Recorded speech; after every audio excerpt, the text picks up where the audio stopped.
मैं पुनः कहना चाहूंगा महोदय, 30 सेकंड 45 सेकंड का समय चाहूंगा। आदरणीय परम श्रद्धेय, सीजीएल का मामला अभी भी गर्म है।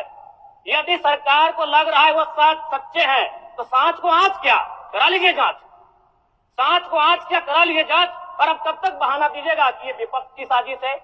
विपक्ष के सारे पे छात्र सड़कों पे नहीं है, सपने टूट रहे हैं, सपने नेस्ता नाबूद हो रहे हैं, इसीलिए छात्र सड़कों पर है। और याद रखिएगा, उनके सपनों के बीच कोई आएगा, पहाड़ आए, दरिया आए या चट्टान आए, छात्र टकराएंगे महोदय। मैं फिर कहूंगा, यदि आप सच है तो सच को आंच क्या कराइए जांच, सीजीएल की जांच हो। मैं पुनः कहूंगा, खतियान आधारित स्थानीय नीति, विस्थापन नीति पुनः समीक्षा करते हुए लागू कैसे हो, उस दिशा में राज्य को बढ़ना चाहिए। महोदय, यदि वास्तव में मैया सम्मान की राशि 2500 रुपए सम्मान है तो मैं चाहूंगा हम लोग एक सार्थक दिशा में बढ़िया महोदय। आज जितने भी माननीय हैं उनको बस की सुविधा दी जाए, जितने भी माननीय हैं अपने घर से ट्रेन की सुविधा से सदन आए, जितने भी माननीय हैं वो अपना टीए भत्ता का त्याग करे, जितने भी माननीय हैं यह जांच हो कि उनके बच्चे सरकारी स्कूल में पढ़ते हैं या गैर सरकारी स्कूल में पढ़ते हैं, निजी स्कूल में पढ़ते हैं, इस विषय का भी जांच हो।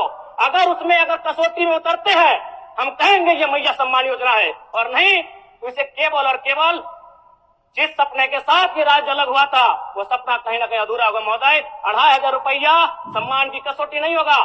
सम्मान तभी होता है जब समानता से आता है, समानता है तभी सम्मान है। अगर समानता नहीं है महोदय तो किस सम्मान की आप बात करते हैं। अध्यक्ष महोदय,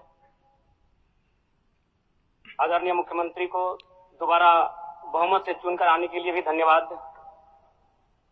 माननीय वित्त मंत्री के द्वारा अनुपूरक बजट, द्वितीय अनुपूरक बजट जो 4,833 करोड़ 39 लाख लाया गया है, जबकि यही सरकार ठीक कुछ दिन पूर्व प्रथम अनुपूरक बजट, माफ कीजिएगा, प्रथम अनुपूरक बजट 4,833 करोड़ 39 लाख का लाया गया था। और आज पुनः द्वितीय अनुपूरक बजट जो कि 11,697 करोड़ 45 लाख की राशि लेकर आए हैं। तो महोदय, जब पूर्व में हमारे पास जो निर्धारित राशि होती है और उन राशि को अगर हम खर्च नहीं कर पाते हैं तो फिर ऐसे बजट का एक दिशा का होना और राज्य की दिशा का अलग होना, कहीं ना कहीं इस चरितार्थ को हम लोग उदाहरण के रूप में प्रस्तुत करते हैं। महोदय, बजट की सार्थकता तभी आम व्यक्ति को समझ में आएगी जब एक गांव का सबसे गरीब व्यक्ति, गंगवा की पत्नी गंगिया, अपनी गठरी में बाजार के बजट को रख पाई। आज तमाम माननीयों ने, हमने भी सोचा था कि पक्ष की तरफ से विषय को रखा जाएगा, विपक्ष वाले तर्क को प्रस्तुत करेंगे और इसी बीच में एक नया नवेला युवा सीखने का कार्य करूंगा। लेकिन मैक्सिमम समय इन्होंने दिशाहीन मुद्दों पे रखा। तो मैं, चूंकि मैया सम्मान योजना मूल बिंदु रही, केंद्र बिंदु रही, किसी ने उसे सम्मान कहा, नारियों का सम्मान कहा, महिलाओं का सम्मान कहा, हम लोग भी महिलाओं के सम्मान के पक्षधर हैं। हमारे एक भाई कह रहे थे कि 2500 रुपए की राशि जब एक स्कूल कॉलेज में पढ़ने वाली बहन को दिया जाएगा तो उससे वो स्कूल कॉलेज कागज, कॉपी, कलम की सामग्री लेगी। मैं कहना चाहूंगा, अगर आप उसे स्कूल कॉलेज जाने से पहले अगर 2500 रुपए देंगे तो उसे आप निकम्मा और आलसी बनाएंगे। यदि आपको उस राशि को देना है तो उसके स्कूल कॉलेज जाने के बाद दीजिए, स्कॉलरशिप के रूप में दीजिए। मैं आज पुनः कहूंगा, क्योंकि आप सत्ता पक्ष में हैं, आप संभवतः अपने इस विषय को बचाएंगे, आप अपना पक्ष रखेंगे कि आपने मैया सम्मान योजना एक महान कार्य किया है। लेकिन मैं फिर कहूंगा, 18 साल, 25 साल, 30 साल की लड़कियों को जो आप फ्री में 2500 रुपए दे रहे हैं, आप उनकी प्रतिभा को हनन कर रहे हैं, आप उनकी प्रतिभा को नकारात्मक दिशा में ले जाने कार्य कर रहे हैं महोदय। मैं इसे आप स्कॉलरशिप का रूप दीजिए। आपको 2500 रुपए देना है, स्कूल से पहले देंगे ना। मैं कह रहा हूं, मेरी भी सैकड़ों बहनें हैं गांव में, अगर आप स्कूल जाने से पहले 2500 रुपए उनके हाथ में देंगे, उस पैसे को वह गलत कार्यों में, गलत नहीं कहेंगे, कुछ ऐसे कार्यों में खर्च करेंगी जो लुभावनी हो। स्कूल जाने के बाद, अटेंडेंस के बाद अगर आप देंगे स्कॉलरशिप के रूप में तो वो बहन स्कूल तक जाएगी। दूसरा सवाल और एक महत्वपूर्ण विषय महोदय। एक मिनट माननीय सदस्यगण, सभा की सहमति हो तो सदन की कार्रवाई समाप्त होने तक समय बढ़ाई जाए। बोलिए। अब समाप्त करिए, बोलिए। महोदय, यदि वास्तव में मैया सम्मान की राशि 2500 रुपये सम्मान है, तो मैं चाहूंगा हम लोग एक सार्थक दिशा में बढ़िया महोदय।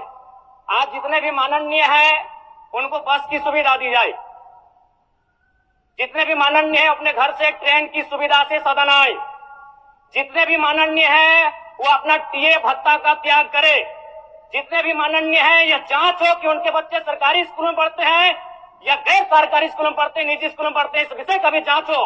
अगर उसमें अगर कसौटी में उतरते हैं, हम कहेंगे ये मैया सम्मान योजना है, और नहीं तो इसे केवल और केवल जिस सपने के साथ ये राज्य अलग हुआ था वो सपना कहीं ना कहीं अधूरा होगा महोदय। 2500 रुपया सम्मान की कसौटी नहीं होगा।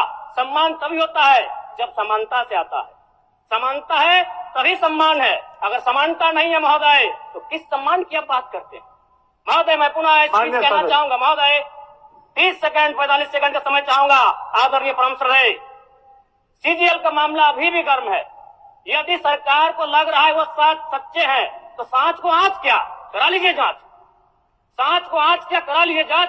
और अब तब तक बहाना दीजिएगा कि ये विपक्ष की साजिश है, विपक्ष के सारे पे छात्र सड़कों पे नहीं है, सपने टूट रहे हैं, सपने नेशनल नाबूद हो रहे हैं, इसीलिए छात्र सड़कों पर है। और याद रखिएगा, उनके सपनों के बीच कोई आएगा, पहाड़ आए, दरिया आए या चट्टान आए, छात्र टकराएंगे महोदय। मैं फिर कहूंगा, यदि आप सच है तो सच को आंच क्या कराइए जांच, सीजीएल की जांच हो। मैं पुनः कहूंगा, खतियान आधारित स्थानीय नीति, विस्थापन नीति पुनः समीक्षा करते हुए लागू कैसे हो उस दिशा में राज्य को बढ़ना चाहिए। और महत्वपूर्ण विषय महोदय, मैं ये कहना चाहूंगा, हो गया माननीय जयराम कुमार जी, हो गया। धन्यवाद महोदय। सरकार के